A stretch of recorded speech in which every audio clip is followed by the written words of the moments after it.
So we'll be looking at different input techniques in ways you can obtain input from the user while attending TCS NQT or TCS DCA.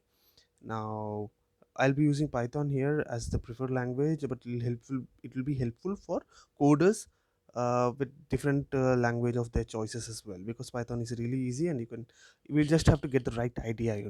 So these are basic fundamentals.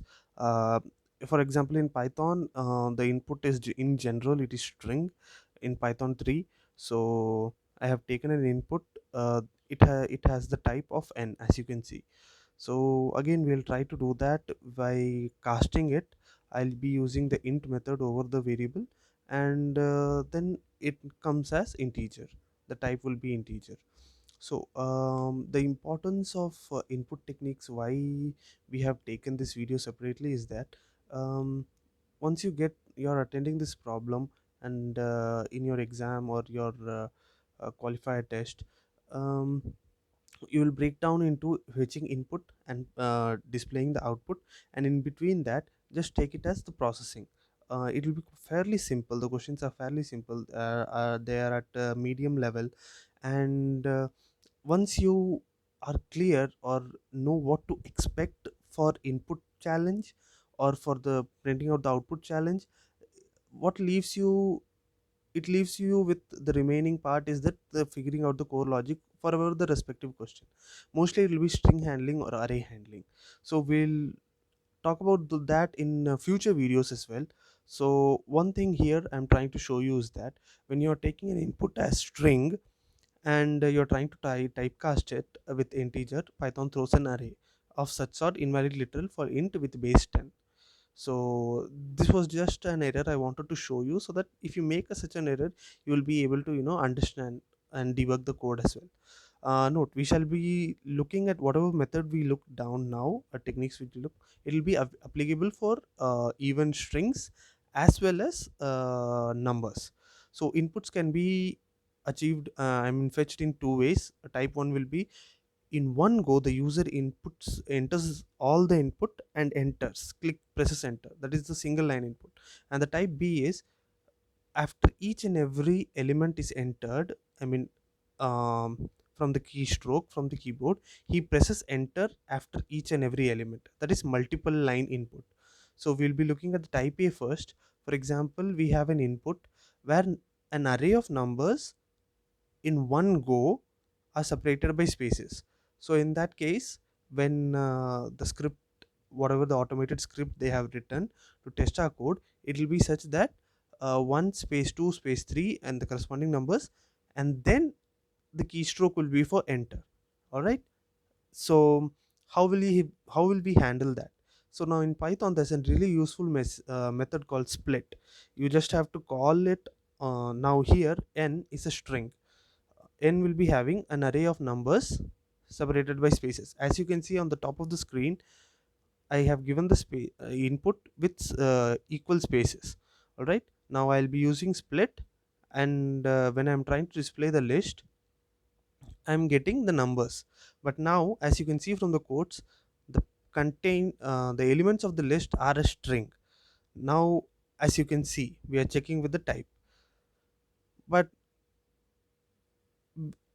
in case we are getting an array of numbers, it will hardly be like string processing. We will have to handle it in the form of numbers only. It will be numeric processing only. It'll I don't think it will make sense to, to take a string of numbers and process further.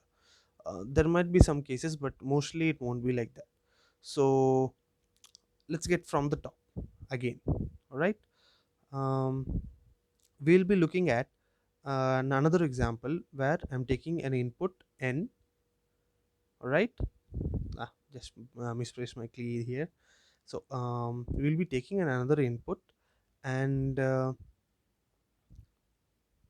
we'll be applying the split method here. So now I have split returns a list of items. All right. So when I did input dot split, n becomes a list there. All right. So that is it. And one thing is cool thing is that these are the basic fundamental: split, strip, lower, upper, list processing and string processing. These are quite useful data structures and their methods, and it's really a good thing if you try to remember what kind of return type they have, and what kind of methods they have built in. Python usually has a vast array of inbuilt methods for processing, and it saves a bunch of time. And specifically when in TCS NQT or DCA, it is like you have to satisfy the test cases. That's it. You don't have to worry about variable name, or it should be properly all those nomenclature things, and good programming practices. I think you shall save your time and just use random small letters for variables and just get the task done. That should be your main priority within the stipulated time.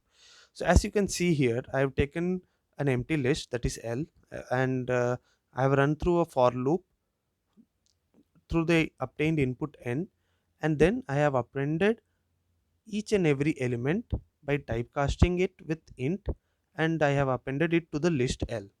So now as you can see, this is just for the sake so that we'll have better understanding. I'm printing the type above before the list appending as well, so you have a clear idea now.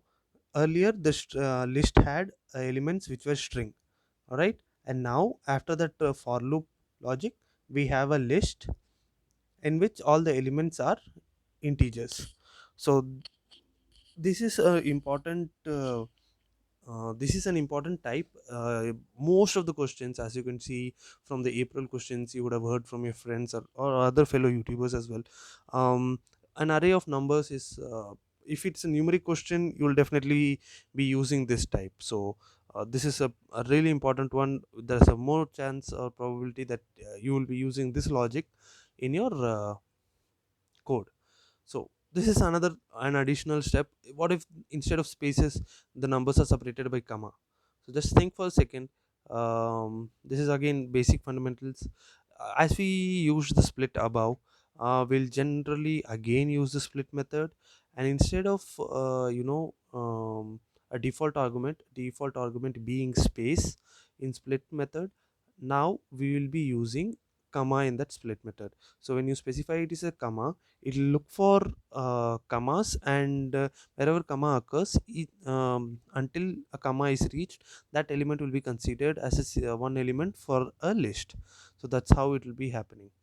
um let's get to it. Instead of you know earlier I have used a complete for loop. This is, and there's a better Pythonic way of representing that as well. That is by using list comprehensions, where you will be doing something like of this sort. um, I'm iterating over n list with the x, all right, and for each x I am typecasting it to int. So automatically what happens is that in the single line, the 3 or 4 lines that we did above, we have completed that, and now we have a list L where each element is of integer type. So that saves us the burden, right? Yeah, cool. So this is again this will also be useful, and it's really a case that you will be getting mostly all the questions will be type A, and rarely, if they decide to do type B, you will be eventually getting type B as well. There are past questions were there where type B was necessary. So Python again is easy. Now once you have how to handle inputs in your hand, and handling output is really easy. That is just a simple thing. Maybe I'll try to put up a video for that as well. So Python does rock, right? It's really good. It's really good for learning, and I would definitely suggest you to use IPython notebooks, and all the best.